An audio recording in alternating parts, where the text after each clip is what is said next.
रात का समय था। एक महिला खिड़की के पास गई और बाहर झांक कर देखा तो उसके होश उड़ गए। बाहर उसका पति खड़ा था, दर्द में, तकलीफ में, मदद के लिए पुकारता हुआ।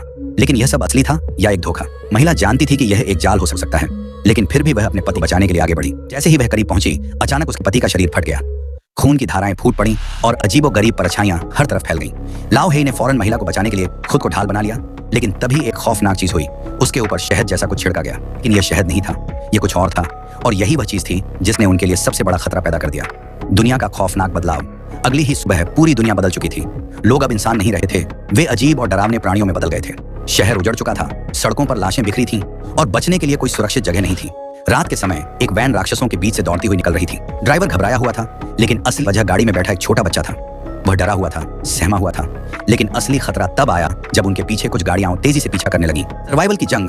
ड्राइवर तेजी से भागने की कोशिश कर रहा था, लेकिन तभी कार के चारों तरफ अजीबोगरीब प्राणी आ गए। उन्होंने कार को घेर लिया और कांच पर जोर जोर से वार करने लगे।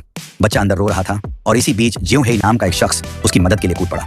उसने सब मशीन गन उठाई और इन अजीबोगरीब कठपुतलियों पर गोलियां बरसानी शुरू कर दी।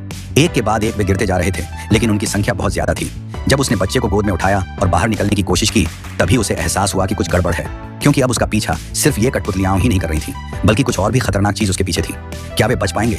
दाइशी भी इस लड़ाई में कूद पड़ा था, लेकिन जैसे ही वह बच्चे के पास पहुंचा, उसकी गोलियां खत्म हो गईं। उसके पास अब सिर्फ एक ही रास्ता था, भागना। वह कार में कूद गया, लेकिन कार भी चारों तरफ से घिर चुकी थी। बाहर से राक्षसी कठपुतलियां दरवाजे तोड़ने की कोशिश कर रही थी। हर तरफ से अजीब अजीब आवाजें आ रही थी और कार के अंदर बैठे लोगों को लगने लगा कि अब उनका अंत नजदीक है। लेकिन क्या सच में यह अंत था या फिर कोई और उम्मीद बाकी थी? दुनिया में अब बचने का कोई रास्ता नहीं दिख रहा। हर तरफ खौफ, मौत और तबाही का नजारा है। लेकिन क्या ये लोग इस नर्क से निकल पाएंगे, या फिर वे भी उन्हीं राक्षसों का शिकार बन जाएंगे? अगर आपको ये एक्सप्लेनेशन पसंद आया हो तो लाइक और सब्सक्राइब जरूर करें और बताइए, अगर आप इस स्थिति में होते तो आप क्या करते?